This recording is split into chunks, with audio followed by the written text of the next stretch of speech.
Welcome to Animind, an anime podcast where we nerd out about all things anime and dive deeply into the storytelling art form while dissecting the psychological aspects that it speaks to. I'm your co-host, Matthew Basil. I'm your co-host, Danny Ari. And I'm your co-host, Graham Pugh. So for our listeners out there who happen to catch our live episode on Attack on Titan, which Graham, you were deeply missed for. I just want to let you know that. We said it several times. I know. I hate that I had work that day. But you do. I mean, you work in mental health, right? Not. That's what my goal is for right now. I've just got a job to pay the bills. Oh, then you should have just blown that off. That's it. Yeah. Who cares about that? Yeah. Right. Adult responsibilities. Who needs them? Right. I'm trying to do this. Yeah. Well, you were sorely missed. Hopefully, next live episode, all three of us will be there. But yeah. I think Danny, you and I think survived, right? Yeah, I think we did okay. Survived. But if those of you who did listen to it, we said we were going to do a recap episode on the finale of Attack on Titan. As I'm sure you now know, the Attack on Titan is coming back for I think third final season. Third final season. The final season. What is finally anymore? Right. So we didn't think it would really be a point to do a recap episode on an episode that was pretty much a flashback episode anyway. And so we just figured whenever the series does finally end, we will do a recap episode, probably live again. So we apologize, but that was the reason why we have not come back to recap and go into spoilers for Attack on Titan. So one day the series will end and we'll talk all about it then. But on this episode, we will be talking about Cowboy Bebop, which is, for those of you who caught the live episode of Victims and Villains on Acura? Yeah, where Graham and I guest co-hosted. You'll announce that Animind would be a new spin-off series for Victims and Villains. You remember Graham was wearing the Cowboy Bebop shirt, which he is sporting right now. I know you can't obviously see it out there because you're just listening. And considering Acura is widely considered one of the best anime film out there, and Cowboy Bebop is widely considered the best or greatest anime series, I think it's all very fitting here. There was a method to our madness, and this has all been long in coming. So tonight's episode will be about Cowboy Bebop. So 3, 2, 1, let's jam. What do you two think of this series? Because I know it was new for you, Danny. I'm assuming, Graham, you're a fan considering the shirt. Yeah. I'll let you guys go ahead because I think just by the fact that I'm wearing the shirt alone, that it already kind of gives my opinion away, at least. All right. Well, that being said, we haven't played this game in a while. Guys, who do you think my favorite character was? Oh, you didn't give us time for this one. Last time you gave us time to think. Nope. On the spot. On the spot. Say your spike. I'm going. Ooh. Honestly, I'm between Edward and Spike, but I'm gonna go with Spike. And what do you think, Graham? I'm like, there's 3 characters I think it'd be. I think it could be Spike, Faye, or maybe Vicious, maybe even. I would have loved to see Vicious's character fleshed out more. We only see him essentially twice, and in the midst of battle, and you see flashbacks to Spike and Vicious fighting, and the old days, quote unquote. But I would have loved to see his character. Yeah, that would be a great spinoff. So for Cowboy Bebop creators, if they're listening. I think that's one of the major complaints people have with the live-action Cowboy Bebop is they give him his whole subplot, and maybe they shouldn't have done that. Yeah, but if you're already gonna do a movie from an anime spinoff, but the live action Cowboy Bebop Vicious, not because there are tons of videos on the live action Cowboy Bebop, so we're not gonna add another one to the pile. Yeah. Where how that show messed it up, the series, but that's just one of its many Vicious problems. was nothing like he was in the Cowboy Bebop anime he was series. Mysterious. I never watched the live action. I didn't waste my time with it. He was a spaz. He was a spaz in the live action where Neither did I, but from what briefly I've seen, it's like they overplayed their hand, and he was a little Well, he was a lot. Well, my favorite is Edward, actually. Oh, see, it was my second choice. I should have gone with my instinct. I was overthinking it. Edward was my favorite because he was a little out there. Well, he or she, depending on that's one of my favorite characters in general because they're like very fluid. Honestly, like if the they pronoun was a thing back then, I feel like totally Edward would follow it. Yeah, and if Japan was a little less leery about being that out there and bold with like gender and but they did so well. They did so well with the representation in this movie. So like I guess that's kind of like one of the big things I wanted to start on.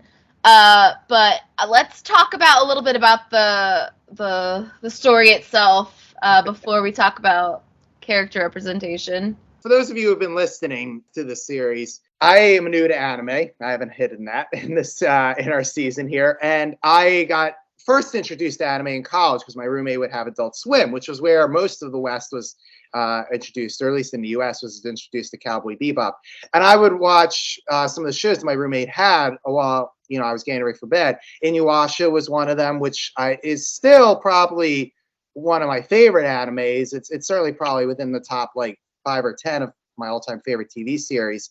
And I watched Big O, which I really would like to cover in Animind, maybe next season. And I watched Case Closed, stuff like that. I saw commercials for Full Metal Alchemist before Brotherhood was released, which we covered Brotherhood and we talked a little bit about the original. And I always saw commercials for Full Metal Alchemist and was like, I'm going to love this series. And then of course we watched it for I forget, episode 8 or something like that. And I was like, this is an amazing series. This is so up for my alley. I saw commercials for Cowboy Bebop and was never interested. Honestly, it just never grabbed me. It was one of the few commercials for anime that I saw on Cartoon Network during those years that just didn't interest me. And I heard, I asked what it was about, and he told me it's about a bunch of bounty hunters in space. I'm like, that doesn't sound like it would be up my alley at all. Wasn't interested. When the live action came out, I heard, it's about people, because I watched the video comparing the live action to the anime, and they're like, well, in the anime it's about people running from their past. I'm like, that would be up my alley. That would be something I would really be interested in. So I was looking forward to it. I did not realize that yes, it is about bounty hunters in a futuristic, I guess, solar system space, trying to basically get a meal. They're most of their episodes, they're trying to find a bounty so they can pay for food and gas. They are just so poor. I said, we've got bell peppers and beef again. Yeah, that's like the running gag. But that's pretty much the general, and it's a lot of standalone episodes, which I also want to talk about because it so reminded me, and I think I mentioned this in one of our other past episodes, I can appreciate the binge culture that we currently live in to some degree. I think sometimes they do it really well by creating these like 12-hour long movies. Stranger Things does a really good job with it, is an example, non-anime example. But I think we lose something when we go into the binge culture. I'm looking at sometimes to some of the more recent shows who try to string people along and try to just go from one thrill to the next. These were standalone episodes that were so expertly crafted and went so in depth into these characters that I just was blown away by it. I mean, that's what the true magic of the show is, to go into these characters and to see the hurt that they're all running from in their past while they're on the ship trying to just find food, basically. That was probably my favorite thing about the show. Like at first, like going in, I didn't know it was going to be an episodic series. So when I saw the first episode, and it was just kind of loosey-goosey, kind of its own thing. And like kind of goofy. Yeah, kind of goofy. I was like, wait, is this setting up the main plot? I'm like, where's this going to go? And then at the end of the episode and the problems it dealt with, I'm like, what? Huh? I was like, what is the series going to be like? And I started the next episode. I'm like, oh, okay. But I do appreciate that each one is kind of its own story and it tells its own thing. And it goes in all sorts of directions with its stories. Like there's some that are really serious, like all the episodes where Vicious shows up, where it goes into Spike's past, and all the other episodes that go into other characters past, like the ones with Faye's history and the ones with Jet's history. Let me look up the name of the episode, but Jet is my favorite character in the show. But I think okay, so he's your favorite episode, yeah. I like him too. He's a very complex character, and there's a lot of character growth, which I'm a sucker for. One of my his episodes are some of my favorite in the series. Mm-hmm. I'm trying to remember if it's Black Dog Serenade or one of the earlier episodes in the series that is like one of my favorites. The one about his partner? Yeah, that's Black Dog Serenade. Yeah. Because I like that episode a lot too. The one was that the one where it had his like former fiance or whatever, or was that a different one? That's a different one. That's a different one. Okay, I was thinking I was thinking the one with his fiance was like earlier in the series, but I watched Cowboy Bebop my freshman year of college. I was 18 and I watched it, and like I knew it was one of the greatest like anime ever from what I had heard from everyone, and I didn't really know much else going into it apart from it had this kind of motley crew of bounty hunters in space. It was kind of a western, and there was a super intelligent corgi in it, and my first dog growing up was a corgi. My family loved corgis. Okay. I didn't really know much else going into it. Then I watched it. I'm like, oh, this is fine. Like, it seems kind of overrated. And then a few years later, my roommate went to watch it, and I'm like, it's good. I think it's overrated. And then when I watched it with him again, I'm like, oh no, I understand completely now. Like, I watched the episode where Jet goes back to Ganymede, I think, and reunites with his fiance, and then they talk about their troubles and everything and like what went wrong. And then this is right after I got out of a pretty bad breakup. Like a personal connection kind of thing that like drew you to it in the end. Yeah, and it was like I already like was a sucker for the characters and their pretty tragic stories, and it's just the way you're making it sound makes it sound like it took you 3 whole tries to like get into the series. But nope. I didn't never get into the extent as everyone was making it sound. Whatever. Anyway, what I'm saying is Matt made it sound. He's like, oh, it just didn't look that interesting. It's about bounty hunters. And then he watched it. He was like, oh, cool, it's good. And then you're like, oh, I tried to get into it like 2 or 3 times, and it just didn't get into it. And then I didn't know anything about it. Like, honestly, before we did this, I'd heard about it, but I did not know about the premise. I had not seen any clips, any previews, anything like that. So when we covered it, I just knew it was like a staple kind of, you have to watch this if you like anime. And I just never took the time because there was always something shinier and newer. So I was so impressed going into this. I was like, oh, this is made in like 1990. Like, this is going to be 1990s. But it was so progressive. Holy crap. I was impressed. There were, in like one of the first episodes, like, I think it's Faye crashes through the building, like this apartment complex, and there's 2 dudes in bed, and like they just look up, and it's not weird. She doesn't say, oh, there's 2 dudes in bed. It was just like, she was like, sorry, and then she just leaves, and they don't mention it. They don't highlight it. It was just a thing, and it was incredible, especially because they don't show a lot of like representation in like the culture, especially at this time. It's so impressive. Not to mention just like gay culture, but also from different parts of the world. There's so many races and representation of different people. There wasn't a lot of attention put onto it, but Spike is Jewish. Like, his last name is Spiegel, which is Jewish. And I don't remember where I read this or if the show just kind of briefly mentioned it and just like glossed over it. But like, Faye is Asian. Like, she's from like Singapore. When she flashes back, all of it was Singapore landscapes. Yeah. I think Jet's the only like white guy in the crew technically. And Ed is, I think I looked it up, and I think she's like Turkish or something like that. Like, when you find out her full name when you in the episode when you meet her father, and it's like super long. It's like her last name is Turkish. I love that. I'm not going to give spoilers away, but when they do reference, like someone from her past references her, they're like, oh, my son, oh, my daughter, oh, my this, my that. Like, what is it these days? Yeah. It's cool. I can't keep all up that. with these pronouns. Right, but they're like, I love you anyway, basically, you know, and it was just like really just chill. Like her dad's just like a 40-year-old version of her. I was like, I'm not going to give away who it is, and you're like, yeah, it's the dad. I thought I already said that. Why you can't have nice things, Graham? I thought I already said the dad. I thought I already said the dad before you had said anything. It's not really a spoiler because these are standalone episodes. So. Yeah, my bad. But yeah. But yeah, it's like they haven't seen each other in I can't remember how long, and it's like Ed hasn't really fretted about this because Ed's not like a very. So we're gonna go dive into the spoilers a little deeper. Just gonna feed everybody these spoiler muffins. No. All right, guys, have all your spoiled muffins. We'll just cut it. Danny's making I'll cut it out in post. It's making me feel bad. This is really funny. I'll just do my taquitos.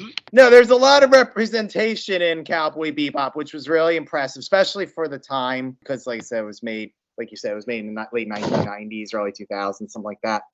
And there's also a lot of influences that are in there, which I am shocked at how well they juggled them from like an artistic standpoint. There is obviously the Western influence. There's, from Westerners. There's noir mixed in there. There's sci-fi, obviously, because they're traveling through space. And then there's a lot of jazz that's also infused into it. In fact, I think all of the episodes I read are based on musical numbers or songs of some sort. Like Honky Tonk and stuff like that. Yeah, and Jupiter Jazz and stuff like that. And Hard Luck even Woman. The intro.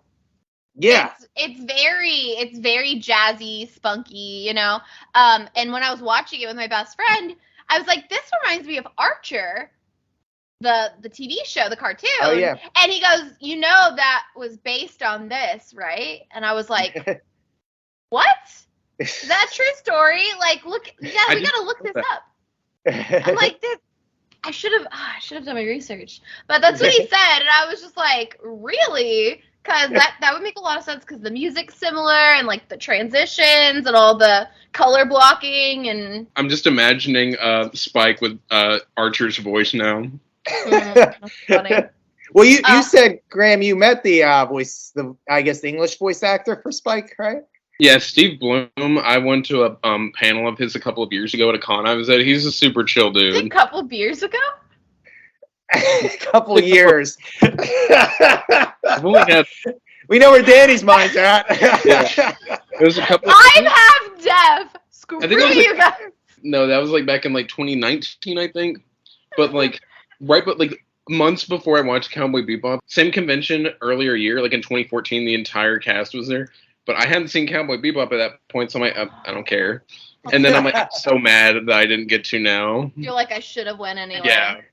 Like, if I had just watched it a few months earlier. But as a film geek, because I went to film school, I'm a film geek, I just love seeing all those different cultural influences infused into this. And I love the fact because American Western cinema was influenced or heavily taken from samurai films in Japan. Mm-hmm. And so I love that it kind of came full circle. Yeah. And they even reference that in one episode. They kind of play a joke with that the samurai and the cowboy. So as a film geek, I also love the episode with the Betamax versus the VHS. I was like, I'm cracking up at this.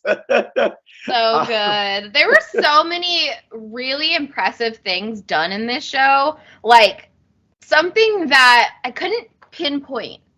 And I was watching the first couple episodes with my best friend, and I was like, what is it? It's just so pretty. Because I was looking at the backgrounds and a lot of sky shots, a lot of like sunsets and watercolory type like artwork. And it's just so really like beautiful. But I'm like, I've seen beautiful film before. Like, what is it? He goes, it's always moving. And I was like, what? He goes, no, you know how a lot of shows, we've talked about this in the podcast actually, how they save frames by just showing something and zooming in or showing a big thing and like talking over it.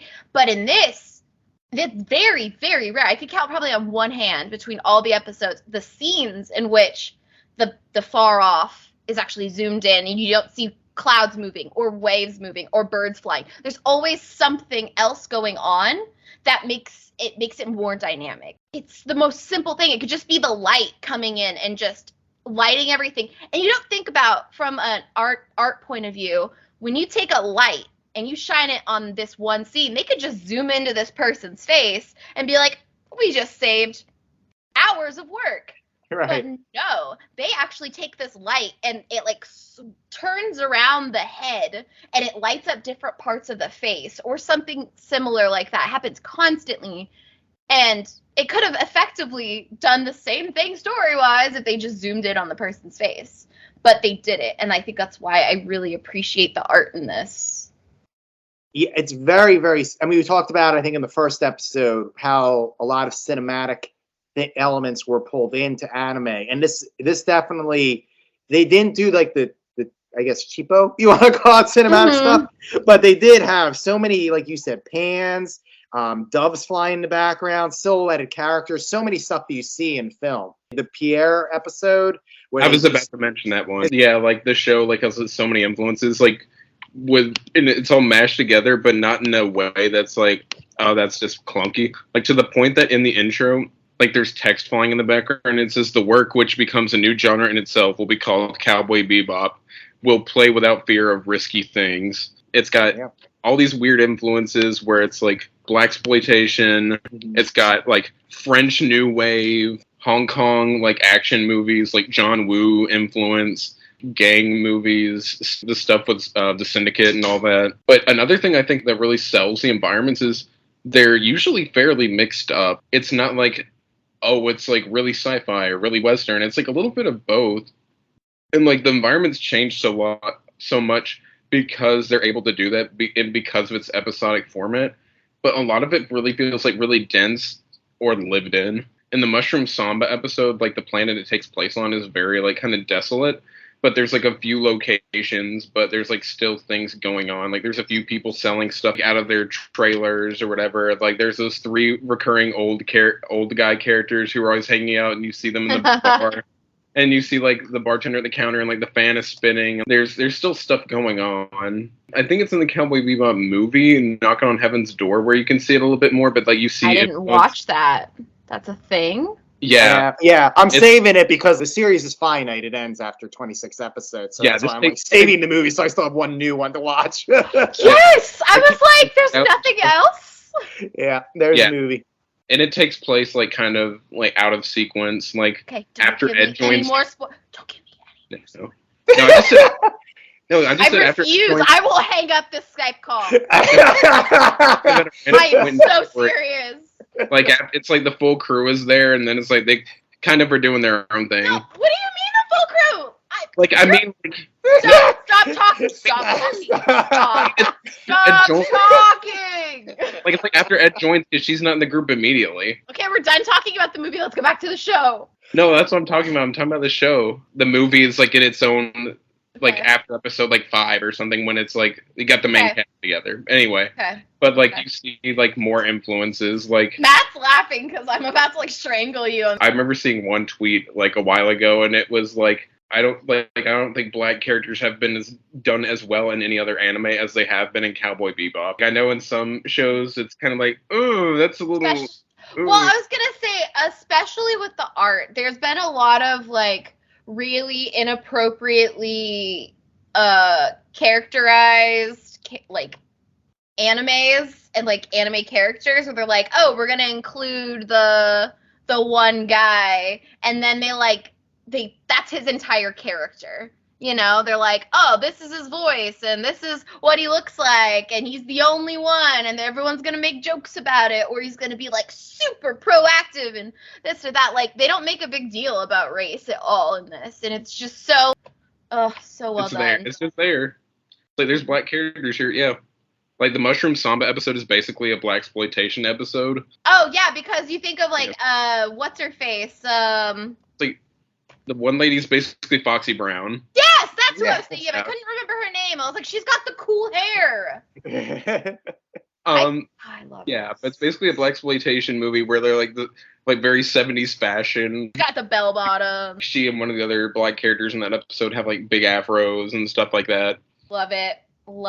And they weren't trying to make that their character either. It was just like an ode to the classic. Jet's voice actor is a black man, but even though Jet is a white character. Oh my god.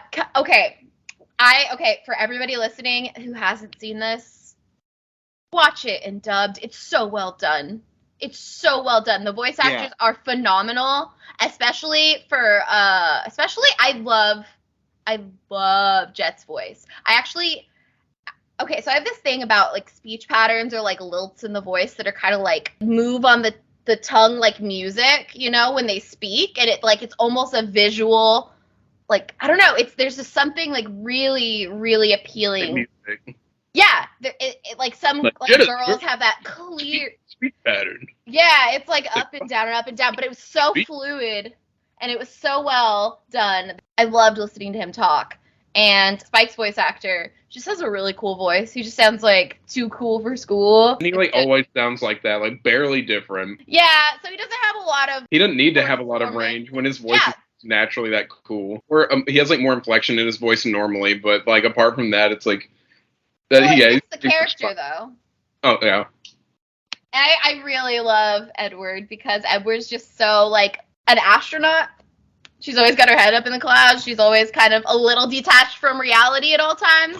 She is my spirit animal. If I had the zero to give, she would be my spirit animal. But I have too much anxiety for that. And I like how everyone is just kind of, that's Ed about it. Everyone kind of gets used to each other more. She'll be in the background doing her own weird thing, and then everyone's like her weird rhymes. She's like da da da da da da da. She's like just kind of spinning backwards in the zero gravity, like doing pirouetting. I'm like, oh my god, she's perfect. Love her so much. And she's like this super cool hacker. Mm-hmm. She's so intelligent. She's just so bright. And it doesn't matter that she's weird. They're like, this is how she is. I work with autistic kids. And she just reminds me a lot of the little quirky kids that I work with. They're like super smart, but maybe they don't communicate the best. Maybe they seem a little wacky, but they're so like such a joy to be around, you know? So it's the very, very much the same ideals there. I'm just like, oh, I just want to watch Ed's character this whole time. If you or someone you know is listening to this podcast right now and you're struggling with suicide, addiction, self-harm, or depression, we encourage you guys to please reach out. This is the heartbeat of why we do what we do. Suicide is currently the 10th leading cause of death in the United States, and as of this recording, there are 132 suicides that take place each and every day on American soil. And when you scale back internationally, there are 800,000 successful suicides. That is one death roughly every 40 seconds. So if you or someone you know is struggling, you guys can go to victimsandvillains.net/hope. That resource is going to be right in the description wherever you guys are currently listening or streaming this. There you'll find resources that include the National Suicide Lifeline, which is 1-800-273-8255. You can also text HELP to 741-741. We also have a plethora of other resources, including churches, getting connected with counselors, LGBT resources like the Trevor Project, and also veteran hotline as well. Please, if you hear nothing else in the show, understand that you listening to this right now have value and worth. We get it. Suicide, depression, mental health, these are hard topics, and the stigma around them doesn't make it any easier. But please consider the resources right in the descriptions below wherever you guys are listening, because once again, you have value and you have worth. So please stay with us. As I said at the top of the episode, I was just looking at Cowboy Bebop commercials. You know, I was first exposed to anime, said, and then heard the premise a little bit more. That's about characters trying to run from their past. Mm-hmm. I was like, I usually like Misfit Crew stuff, especially when they're running from their past. And I will now say, after watching the entirety, all 26 episodes of Cowboy Bebop, that it is probably it is definitely within my top 5 favorite TV shows, probably in the top like 2 or 3 spot of my all-time favorite TV series. It is absolutely a masterwork because I think the characters are so well written and the dialogue, and it doesn't spell things out to you when it's being shown in the writing, but there is so much going on beyond that. My favorite character personally is Spike, because I love the wise fool character which he plays. Oh yeah, brilliantly. He plays this character that doesn't seem like he has a care in the world, is a complete bumbling idiot and inept, but he is actually expert fighter, and he's actually not that much of an idiot when it comes to like the stuff that matters. Extremely smart, and he is so much going on. He's actually, as the series progresses, you realize that he's really almost kind of existentially numb to life. That's why he's kind of floating that way, because he has so much going on underneath that he has to kind of just put this numbing factor. Like I think it's later in the series he said, I feel like one eye I'm looking into the present with, or like looking into the future with, or the present, and then the other one is looking into the past. In the past.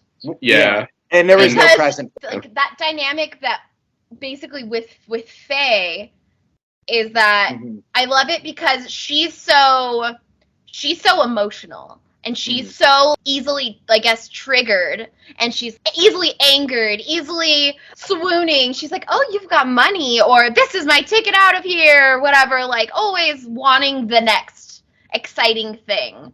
And like he's on the other side. He's on the opposite. He's like, I just want to survive. I just work here, basically, you know? And as you get to know them both, and you realize that they're not so different after all. They both have their things that they're trying to figure out, things that they are trying, like these puzzle pieces that are missing. Even Jet kind of is in there. All of them are injured from their past. Yeah. They all have this little piece of them that they don't talk about. So I've heard the saying, we all have a chapter in our book that we won't read aloud. And it's that whole idea of there's this thing that's really shaped me, this event that has really shaped me, whether it made me better or worse, or I don't remember it, or like there's this one thing that each character has that you're like, as you get to know them and you see how they react, you're like, this is interesting, but why? And then you learn and you're like, wow, this makes so much sense, because they let it kind of marinate a little bit. There's this thing in their past. Each of them has this different thing in their past, and then you learn what it is. And I don't know, I just think the way they revealed it, it's cool that they didn't do it in the beginning. I don't know, the storytelling was just really well done. I think it makes you feel for them more, the fact that, like you said, it doesn't just like, oh, here's their origin story, and then that's your introduction to them. You meet Faye, and then you're like, man, this chick's crazy. She's brash, crazy and mean, and selfish. And then she'll she'll go over to other people and like use them, but only when she needs them. Then she'll like dump them. And then you're like, who is this chick? And then you meet, and then like you find out her history, and you see that she definitely be a very sweet girl. And then you're like, oh, you poor thing. Yeah, that's part of it's played for laughs, but it's also played for like oh, poor Faye. I think that goes back to what I was saying, where it is different than what we get from the binge culture that we predominantly have now in media, at least Western media. Yeah. Because we're not constantly being pulled along by, oh, okay, well, this reveal, oh, wait a minute, Faye has this happen in her past. Well, it's, you don't even, in a series, you don't even get all the crew members at first. They take their time introducing them, and when they introduce them, they take their time then revealing to some of the characters. You don't even really realize what's going on underneath fully until by the end of the series. So it doesn't force you along. It kind of slowly lets you get to know these characters and introduce them, and you have to delve deep to know it. Because like Faye's a great example. First few episodes where Faye's introduced, you're like, this character's horrible. And I think that's again one of the things that the live action kind of messed up, because you don't like Faye at first, because you're like, this woman, weaponizes sex. She's selfish. She's always trying to steal from them, or and she'll try to run off. Yeah, like, what's this woman's problem? And you don't realize till the last few, like half of this series, really, what's going on. But if you really think about it, like, not even giving away what Faye's story is, it's her defense mechanism. That's how she's protecting herself, because she doesn't really have any choice. And it's just so relatable. Like, all of these characters, even though they have these, like, crazy things happening to them, like, oh, like, my planet was hit by an asteroid, or I lost everything I loved, or I was in a crazy mafia, or I was this, or I was that. Like, so many things are happening, but the individual issues that each of them are battling, whether it's loss of home, loss of a person, loss of a memory, loss is, like, such a big theme in this, and I think everybody at some point in their lives can relate to that, and that's what makes it so good. And it's not the kind of thing where these characters are trying to fill the loss. They're trying to run away from it, but the point of the series, I feel like, is they're not trying to fill this loss, they're just trying to understand their losses. And I think that's what's beautiful about it, because this show doesn't use loss as something you're missing. They're using loss as, this is something that happens to us. Yeah. And all we can do is kind of roll with the punches and move forward. And that basically sums up, like, the episode with Jet, like, when you first kind of get a glimpse at, like, what he was doing before he ended up on the Bebop with Spike in like the very first episode, and before, when it's like, oh, he was a cop and he had this life, he had this fiance, and it was like he was set up and everything. Let me just spoil the rest of the show for you. I was thinking that. Getting real sick of you, mother. No, I'm just joking, but, like, seriously, I've been trying to avoid spoilers so hard. That's what I was gonna say. Was that he used to be a cop and he had a fiance? Yeah, I mean, it does make sense after you see, like, one episode. You're like, oh yeah, he used to be a cop. All right, that definitely fits this. Yeah. But you're so salty now. But, the series also is not only about the past two, where you, like, said, loss. They've all had loss, but they've all been wounded by this loss, so they all kind of pulled away from other people, and then they end up in the ship. And a lot of the series about the dynamic of, do they let these other crew members actually in? How much they let them in? And I just found that so powerful as well. They do a whole two-parter really about camaraderie. Right. I'm not going to go into that, but I think it's the best episode of the series. That's what kind of is highlighted, the whole, like, camaraderie, and essentially, when you think about it, all of these people have decided to become this, like, loner, this lone wolf. And I personally have been able to relate with this. Like, I am this island, and no one's gonna understand me. People put themselves on this island for whatever reason, like, whatever kind of loss or whatever hurt. That's how they're protecting themselves, essentially. But over time, they realize we've kind of become this pack of loners, like this ragtag group. But it's like, I know we've talked about this before, but like this found family dynamic that they eventually have. And the last episode, like, really, really highlights it. And it's just, like, I just got chills thinking about it. Like, it was so well written, and the last couple episodes were just so poetic. I'm not going to spoil the ending, obviously, but I was like, man, they could have ended it like this. And I'm like, but it wouldn't have been as good. Like, it's the way it had to end, And you realize that, and you're like, they made the right choice. And people are always like, oh, they never made a second season. I'm like, why? Why would you add on to something that's perfectly done? And that's another thing I think we lost with the binge culture, and testifies to how well written the series is. When you write something, movie, series, whatever, and you get to the ending, and it's not the ending is the good part. The ending's not what you want it to be, but it can't end any other way, because it's so well written and the characters are so realistic that this is inevitable. With the binge culture, they're like, how can we milk this cow for all of its money? Like, we're looking at you, AOT. God, I didn't want to, like, say names, but yeah, Attack on Titan. Get it together, like. I was like, we're so close to the end. No, and then, that's also the whole idea of reboots. Like, yes. I understand why Fruits Basket did it, because the anime didn't cover the entirety of the And manga. it was like So 20 sure. years ago. Yeah, and it was forever ago.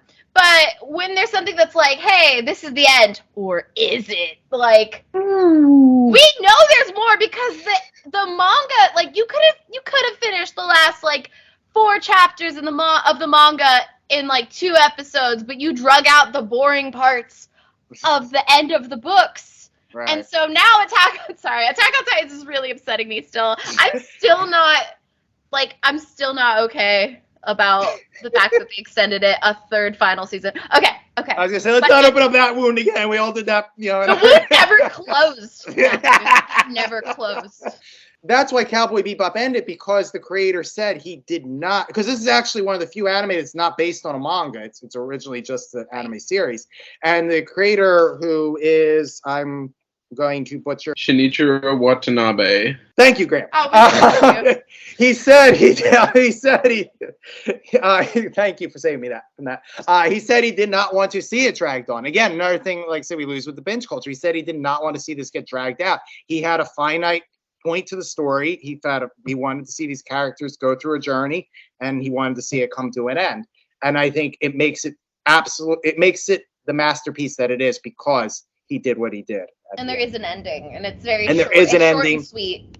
There is an ending. It is absolutely what it needs to be. It is where these characters were going to end up. Even though, again, I won't spoil it, even though as a fan of the series, you don't want to see this happen, but you know that any other ending would have been not authentic to these characters and what their journey was. Because in the end, that's what it was about. Right, because like so little of what actually happens in the show is like an overarching plot. Episode 4, Battle of Fall, I think it's episode 4 or 5, Battle of Fallen Angels, and then like episode like 11 and 12 is a 2-parter, and then of course the final episode. It's all spread out. And it's only like a handful of episodes that are actually dedicated to like an overarching plot of sorts. Like everything else is kind of self-contained, where it's like, oh, here's this character's story, or here's just a wacky episode where an evil clown, or there's a drug-fueled hallucinogen. Oh my god, that's such a good episode. Oh my god. Edward is like,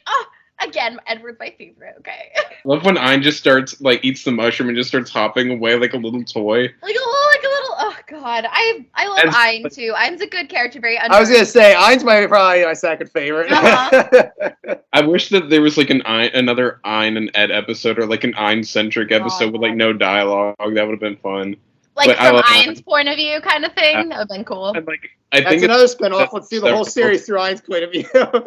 I think it's funny that there's several times in the show where it's like kind of implied that Ein is the smartest member of the crew. Like everyone else is like trying to figure out the problem, and Ein's figured out, and they're like, "Go away, dog." No, I chalk it up to an animal 6th sense, honestly. I think that's what they were kind of getting at. Like genetically enhanced to be like. He is. I wish we knew more about him. But that's the thing. I read that. Oh, well, he's supposed to be super intelligent. Like after I watched the whole series, I read that. Like when I was doing research, you didn't catch that? No, because I'm like, this is just a dog. This is just a dog's animal instincts. I'm like, that's not. He's supposed to be a dog. Of course, he knows what's going on. All these crew members are idiots. That's what the whole point is. So I didn't catch that, because I thought his genetic enhancements were. I'm not going to spoil it, but in one episode he does something that like his a dog. name's Einstein. He's a genius. I didn't catch that. Like I just like you see him in the background. He's a computer hacker. Like that's what I don't know. Anyway, I don't know. My experiences with dogs. You know a lot of genius dogs, apparently. Apparently. I wish you could meet my dog. He's a big goober. He just shares the same one brain cell all other dogs have. Yeah, basically. I used to. They're just kind of. I mean, I used to live with a dog that could watch you in a mirror. Like, so I guess that's why I never really got fazed by the intelligence of dogs. But anyway, I guess I just had really smart dogs. Yeah, but Ein's probably my second favorite. He's the goodest of boys. Yes. A lot of the episodes, they shift in tone even within the episode, because there's the one episode I'm thinking of is they do this comedic journey. Is that the one you're thinking of, Graham? The one that's basically an Alien homage. Oh yeah, that one's Yeah, completely the one where it's like, what is this gone? Like, because Cowboy Bebop is like fairly grounded for a science fiction show. It's not like there's aliens running around or anything like that, or There's just like, humans on different planets. yeah, like humans have colonized other planets. They've got Right. like, spaceships, stuff like that, but nothing like too crazy. Like they're cyborgs or aliens. It's not like Star Wars. Well, I mean, come on, Jet's got a cybernetic arm. But yeah, but there's not like AI really. True. Or it's not like common. But then there's like one episode that's like that gets really weird. It's like an alien homage, but not quite. I'm not gonna give it away. But it's very goofy, like what the reveal is, and then like Mushroom Samba is very silly because like you see half the crew or over half the crew just on like tripping out on mushrooms, like Spike's like climbing the stairs, like he's climbing the same step over and over again, and Dave's drowning in a porta potty. Yeah, like he's talking to a frog, and then Jet's like laughing as he's like trimming his bonsai trees, and like you hear the one-sided conversation of him apparently finding out the meaning of life, and he's like, "So that's what life's all about." And then he forgets it.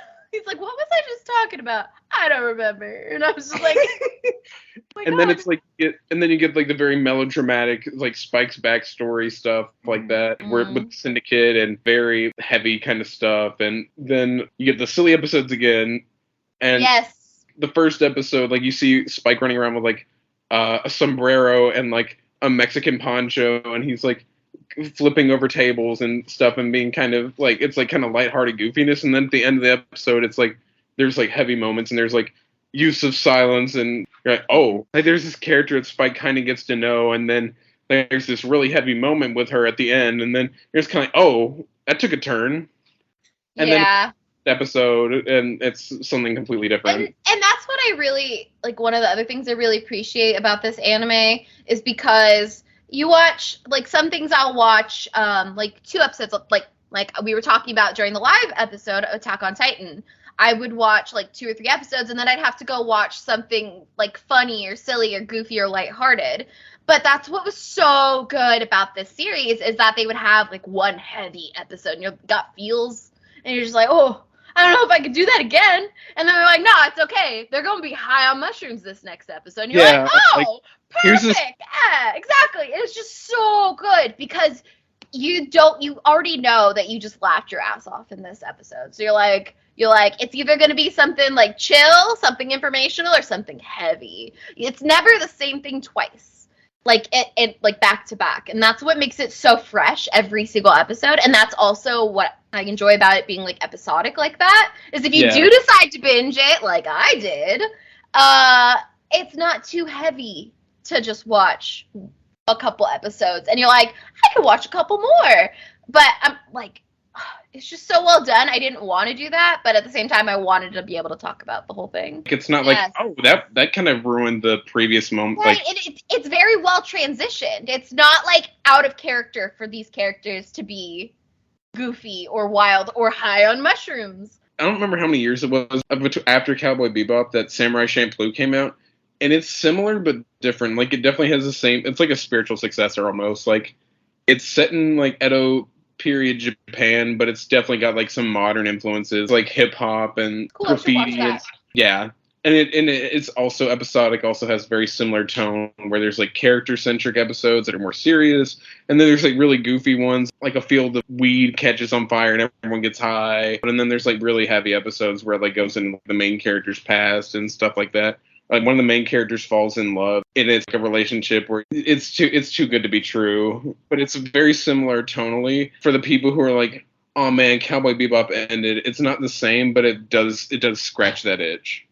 Sorry, I just watched your cat run by like a demon behind you, and then I just hear in the background. I didn't know if you could hear her or not. Of course, she makes her return. Yeah, for our listeners who listen to every episode, you know that Graham's cat is the 4th co-host. Yeah, my friends love your cat, by the way. I'll let her know. She'll appreciate it very much. She has a fan base. So yeah. She'll get her own Twitter account. How would you guys like to help us get mental health resources into schools, conventions, and other events? Well, now you can. Simply go to patreon.com/victims and villains for as little as $1 a month. You guys can help us get mental health resources into current and upcoming generations, educate and break down stigma surrounding mental health, suicide, and depression. And you get exclusive content that you can't get anywhere else. And you guys can tell us which Nicolas Cage movie you want us to cover, and we'll do it. All it takes to get started is to go to patreon.com/victims and villains, or simply click the link in the episode description wherever you guys are currently listening or streaming this episode. Pick your tier and get started today. Yes, it's that simple. So quickly select the tier that you want and help us get hope into the hands of the depressed and the suicidal today.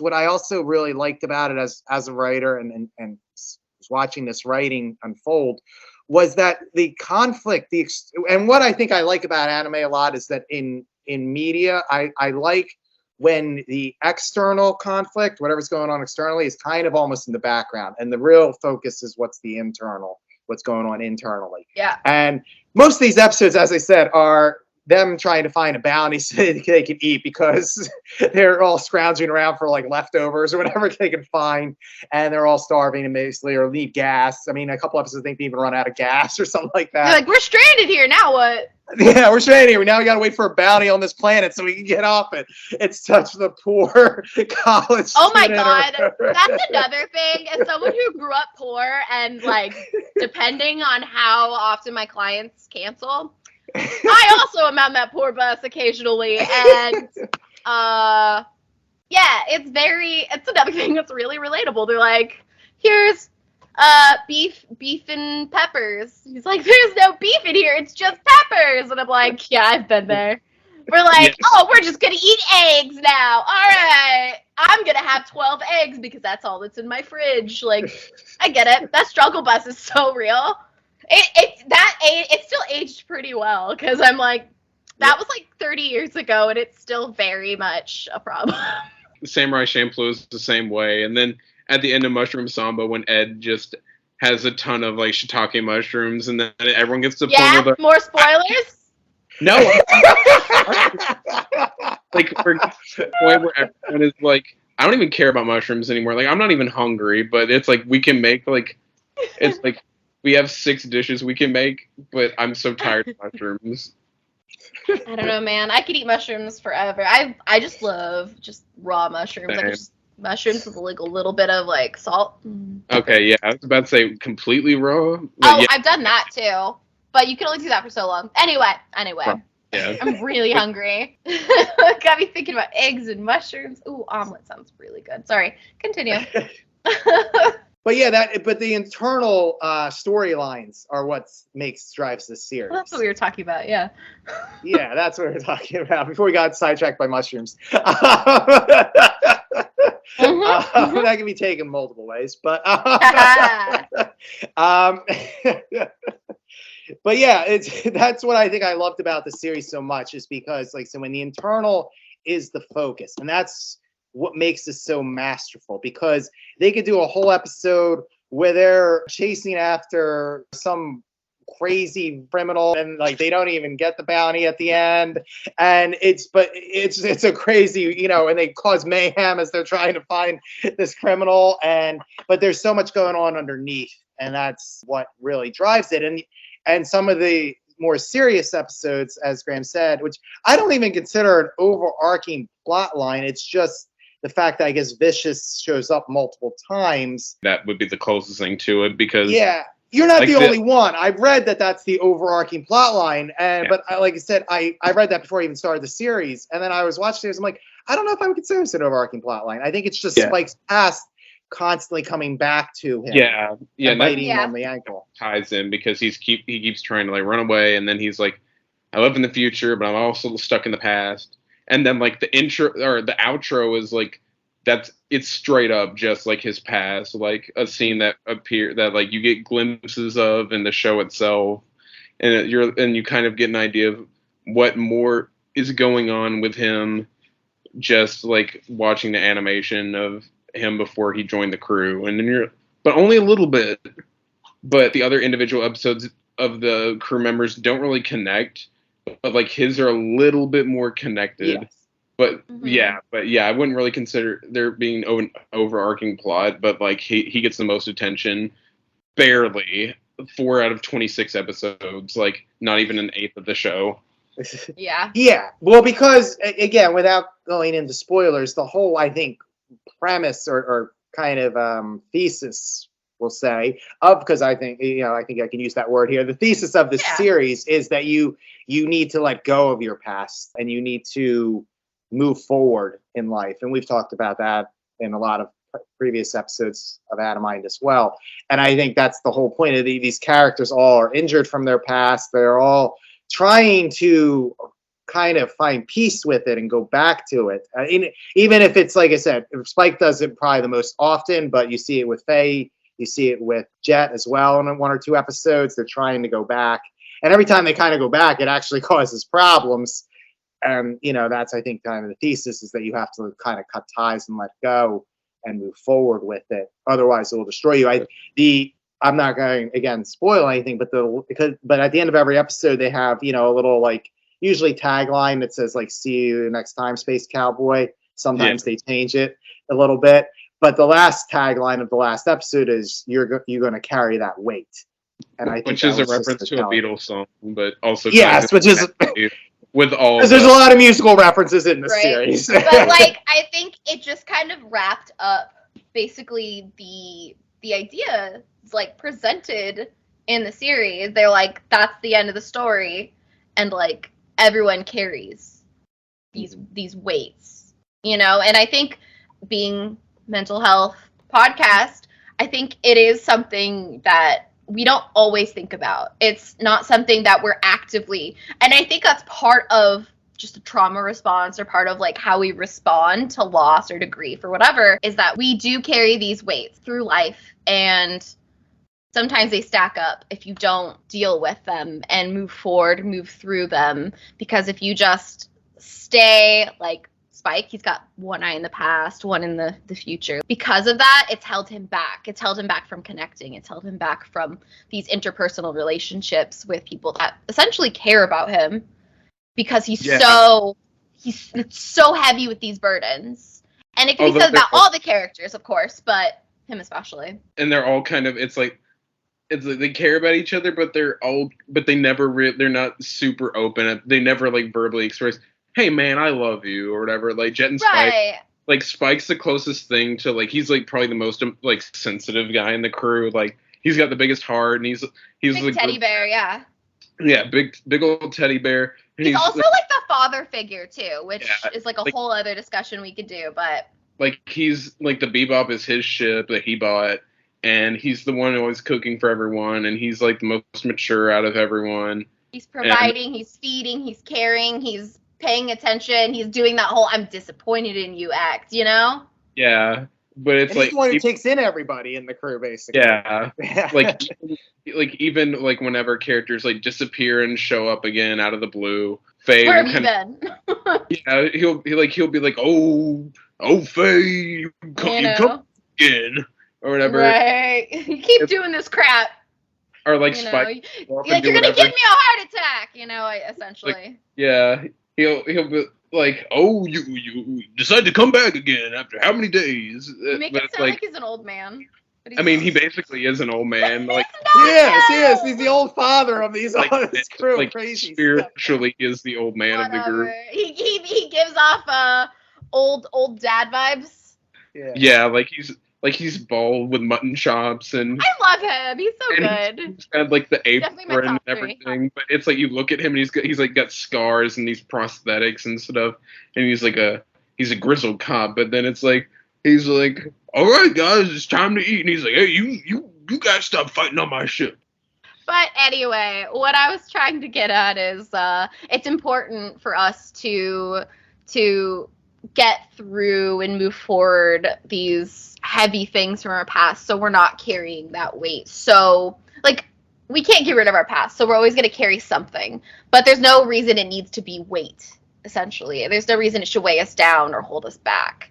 And I think it's important that we do stress speaking about things, whether it's hard or not, but getting them off your chest, getting through the tough conversations in order to move forward, in order to grow and to let go of the heavy part of these memories and these traumas or these things that go on in our lives. Depending on others, that's what I meant to get to earlier. The audience knows what the characters have been through, but they don't necessarily know what the other people in their group have been through.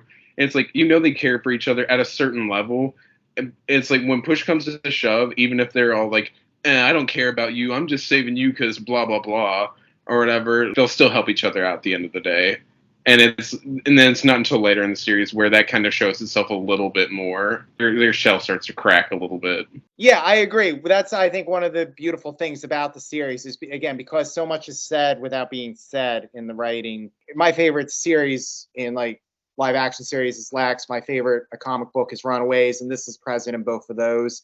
And my favorite movie is Breakfast Club, so you can get a theme here of what I kind of like. And my favorite anime is Cowboy Bebop now after watching it. So you get what my theme is. In all of those, for those of you familiar with those shows, whatever you want to call them, that I mentioned, all of them kind of deal with groups that are very wounded and they come together and they don't want to say they actually have bonded and have connected with each other outrightly, or they don't do it till the very end. Yeah, exactly. Like, who needs all that lovey-dovey crap, But they really do, and they'll actually come through when the chips are down. And I just love that feeling that they have in here in this. And this series does such a good job with that, and it does such a good job, I think, showing what can happen and this realistic, like I think you said, Danny, the realistic struggles we have when we're trying to run from our past. I definitely can relate to Spike. Maybe that's why he's my favorite character. Probably why he's my favorite character is because I certainly am struggling right now to stay in the present. I very much struggle always looking to the future and looking to the past. And when you're not in the present moment, you miss life. And I think that's what he was trying to kind of say. And that's why he kind of acted a lot of times the way he did, was because he kind of wasn't able to be comfortable in the present moment. So he kind of numbed himself to that. And so many people do that. I know I struggle with that as well. And you miss out. You miss out on life in that way because the future is not certain. And the past is something you kind of, like you said, Danny, you're never going to completely forget it. You can't wipe your mind from it. I don't think you should, but you should take what you can learn from it and you should kind of let go of that weight. And that's how I took that last line, the text line. You're going to carry that weight. Yeah, when you carry that weight of the past, it brings you down. As Rafiki said in The Lion King, the past can hurt, but the way I can see it, you can either run from it or learn from it. Very wise, Disney. Yes. The other animation presence said it there. Yeah, and that's very true. But so yeah, Cowboy Bebop, I think, was just a masterfully done anime series. Like I said, it is my favorite. Now it has eclipsed Inuyasha, which was my favorite when we started this season. It has. Yeah, I know. Inuyasha, I still have a near and dear place. I'm so excited for you. I know. I mean, now Inuyasha still has a near and dear place. It's still right behind Cowboy Bebop, but Cowboy Bebop definitely is now my favorite anime. It was just absolute masterful work. And again, I mean, for those of you who think anime is just a cartoon, or I mean, this is evidence again of the art form that can be done with this. Not only, as we mentioned, with the cinematic techniques that they used for the visuals and the artwork, the moving artwork, but also for the writing and the voice acting, at least in English. I'm assuming Japanese was just as good, are all amazingly done. The world building is all there, and it's just such a work of art. I would liken this writing style to Sopranos, which is I can never watch again for personal reasons, but it was just such a masterful artwork of writing. This is in that same ballpark for those of you who are not familiar with it. I was just thinking about this 2 seconds ago. Something I would say that if you like Quentin Tarantino, I think that you might like Cowboy Bebop. They've got similar vibes. They're kind of playful, but also kind of gritty. Goofy, but there's some real crap in there, Well, and it's written for film nerds. Like I said, the beta and VHS. Yeah. I don't know if you two caught that with the jokes that were going on with the beta. I did. I just, obviously, I'm not the film person in the room, so it's not going to be the most exciting thing, but I did get it. Only because I'm old, though. When Spike smashes in the clerk, I'm like, yeah, oh my God, this is hysterical. Like, I know people who would have done this exact same thing.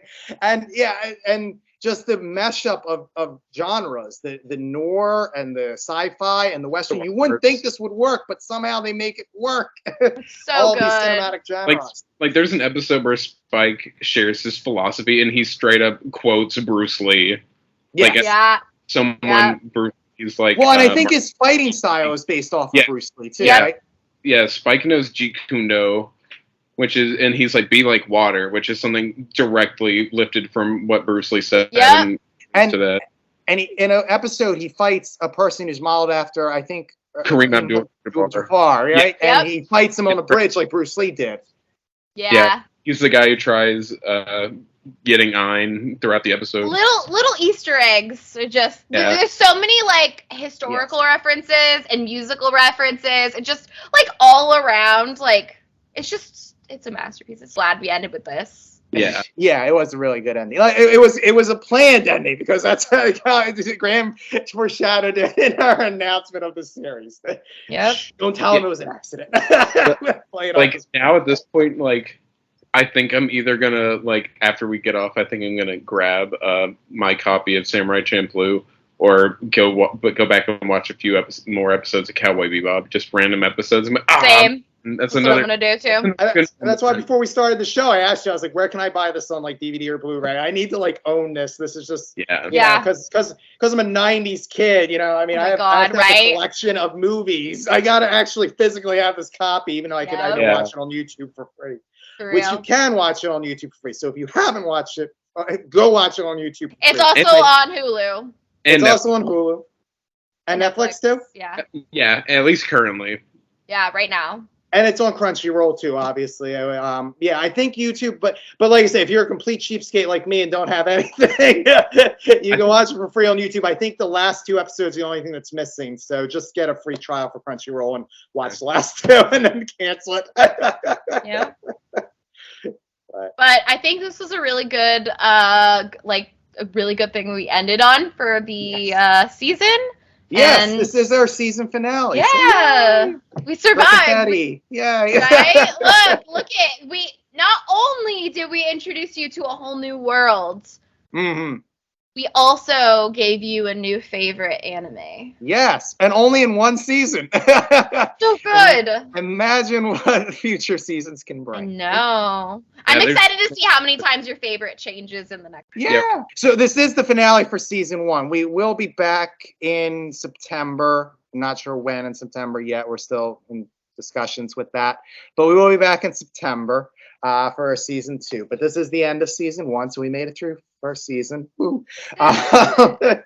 We hope that our listeners who have listened enjoyed it. We certainly enjoyed it. Like Danny said, I learned a lot about anime. I went from basically catching a few episodes of like 3 or 4 series and maybe watching 1 or 2 movies to now having a good firm basis, I feel like, on anime and a new favorite anime series. It was quite a ride. So hope everyone enjoyed it out there. Like I said, we're going on some hiatus, but we'll be back in September at some point with new animes to cover.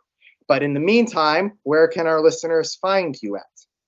You can find me on Instagram and Twitch at Kittens and Caffeine. You can find me on Twitter at MadShellfish2. And you can find me, I'm a writer, so I have a writing blog at humanOneNature.blogspot.com. And that's the numeral 1, not spelled out. And if you want to give suggestions for when we come back for what to cover in season 2, or you have a little fun fact you want to insert into something that we covered in this season, or since this is the Cowboy Bebop episode, you're just looking for some camaraderie, you can email us at animindpodcast@gmail.com. And if you want to follow our parent company, Victims and Villains, you can go to their website at victimsandvillains.net, where you can find their Facebook, Twitter, Instagram, Twitch, and YouTube links. You can also find over at victimsandvillains.net movie resources, movie reviews, other podcasts such as this one. And most importantly, they have a extensive mental health resource library, which we touched on here because we were just so blown away with the artistic and writing of this. But we also touched on the fact that Cowboy Bebop has a lot of psychological themes about running from your past and a lot of past hurts. And you don't want to necessarily do what these characters did with it. So certainly if you're struggling with past hurts and you don't have someone to turn to, please check out the mental health resource library at victimsandvillains.net to get some help, or at least a head start on getting some help. That will do it for season 1 of Animind. So high five. Yeah, woo, giving each other virtual high fives. Yeah, reaching across several time zones. So since this is the Cowboy Bebop episode, we'll say catch you later, Space Cowboy or Space Cowgirl or whatever you wish. And until then, keep both your mental health and anime on the mind.